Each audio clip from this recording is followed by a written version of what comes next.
कहल जाला इंसान के बुरे कर्म का फल ओके जरूर मिलेला, लेकिन ई आदमी के इतना जल्दी मिल जाए ई सोचले भी ना रहे। आज ये अचानक रेगिस्तान में कैसे आ गई, एकर हालत इतना खराब कैसे हो गई। ये एक एक बूंद पानी खातिर भगवान से भीख मांगा था। बहुत सारा सवाल जौन ई आदमी के दिमाग में बा।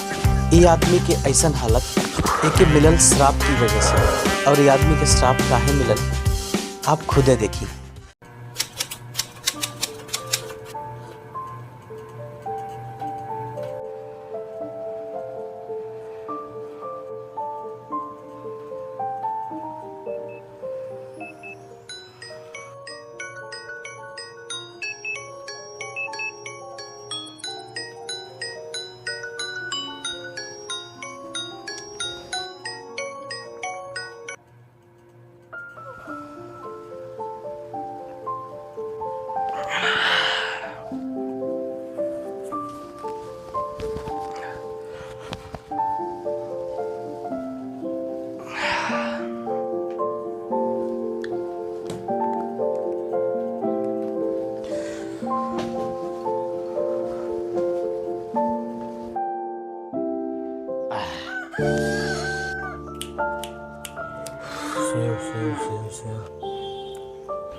हाँ हेलो। हेलो। हाँ भाई, और का हाल बा?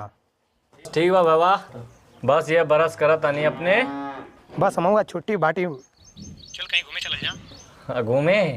अच्छा, कहाँ चलल जा? चल जा सोल चौराहा को चल जा घूमे। हाँ तो ठीक बा, ऐसा माने बाबा तैयार होके हमरे घरे आ, हम तैयार होता नहीं। हाँ ठीक बात, रेडी रहो, हम आवत नहीं। हाँ बाबा आ, घरे मुलाकात हुई। अरे तू टूटी चालू करके फोन पे बात करता रहा, तोरा के पानी के ऊपर जरा सा भी कदर नहीं खे।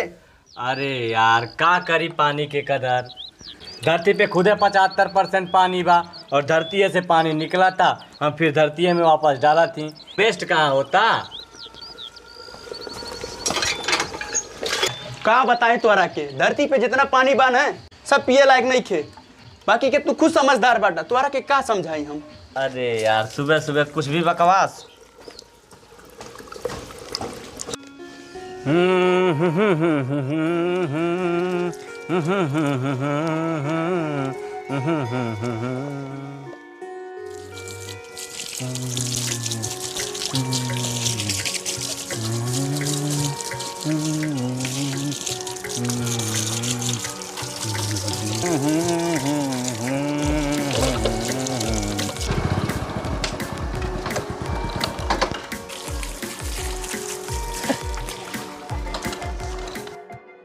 और बाबा आ गए? तू अभी रेडी ना भैले?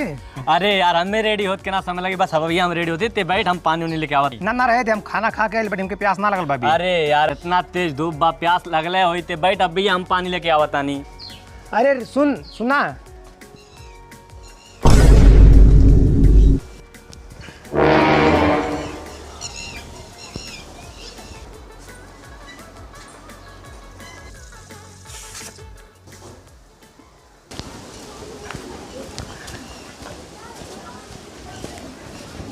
ते सुधर पे ना, मोटर चालू छोड़ती चली गई। अरे यार बाबा तेहू का परेशान होता रे, ले आई बैठ पानी पी।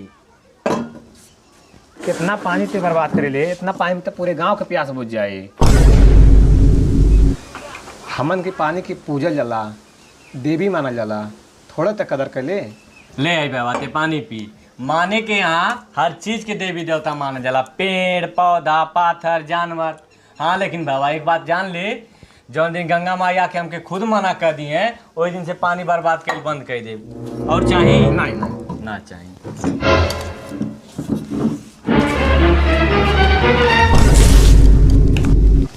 ई कबो ना सुधरी, जब तक पानी की बूंद खसी ना तरसी ना, तब तक की समझ में ना आई।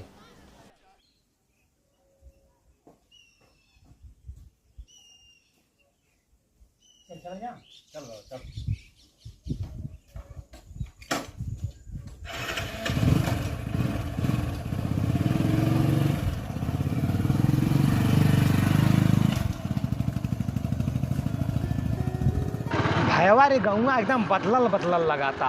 अरे तो ढेर दिन पे ई बात बदलल ना लगी, ई बचपन है रे भाई, अपन गाँव है ना। ये सब पहले कैसन रहल और अब कैसन हो गइल बा।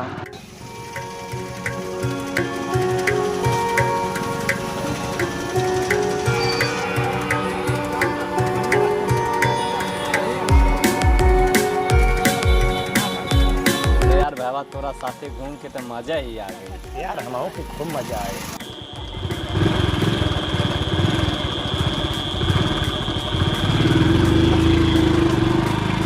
चल भाई आ गई आराम से। हाँ भैया घरे पहुंचा।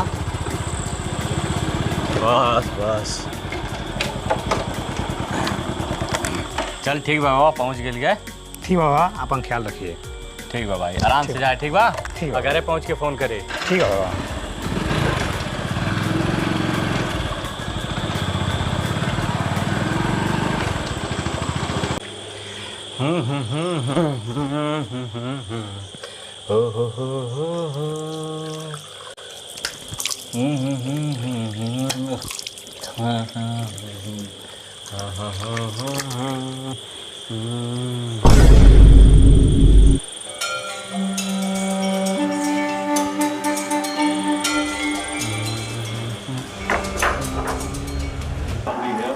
Had rain this morning.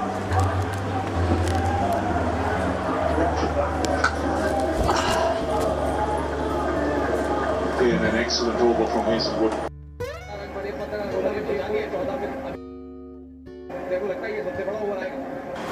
जियो से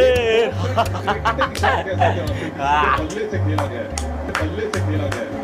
और सोइनिस की उस लाइन पे जहां पे टप्पा पड़ा वहां पे पहुंच के ये वर्ल्ड क्लास प्लेयर की निशानी है। यो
पानी पानी पानी।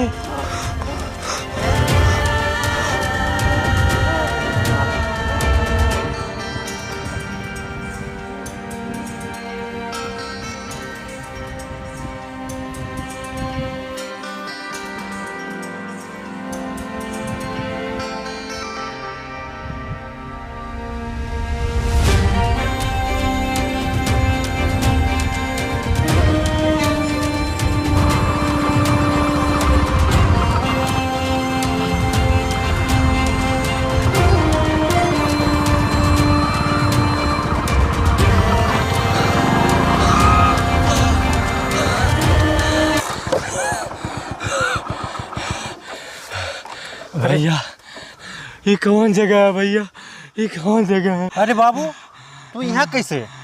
यहाँ तो दूर दूर तक गांव घर बटले नहीं बा। हमरा के कुछ नहीं के मालूम भैया, हमरा के कुछ नहीं के मालूम। तोहर हालत के कैला? हमरा के आगे तक छोड़ सकला। हाँ बिल्कुल बिल्कुल, तोहर हालत बहुत खराब है। बैठा बैठा बैठा बैठा बैठा।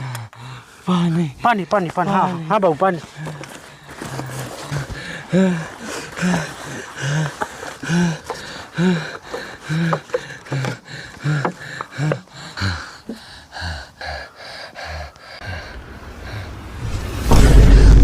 अरे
धरती पे जितना पानी बना सब पिए लायक नहीं थे। बाकी के तू खुद समझदार बा। का समझाई? हमन के पानी पूजा जला देवी माना जाला। थोड़ा तक कदर कर। जौन दिन गंगा माया खुद मना कर दिए जे पानी बर्बाद बंद कर। ई कबो ना सुधरी जब तक पानी की ना तरसीना के समझ में ना आया। हे गंगा भैया, हमरा के माफ कर दा। हम बहुत अपमान कैली तोहार, हमरा से बहुत बड़ा गलती हो गई। अब हम पानी कबो ना बर्बाद करब, हमरा के माफ कर दे।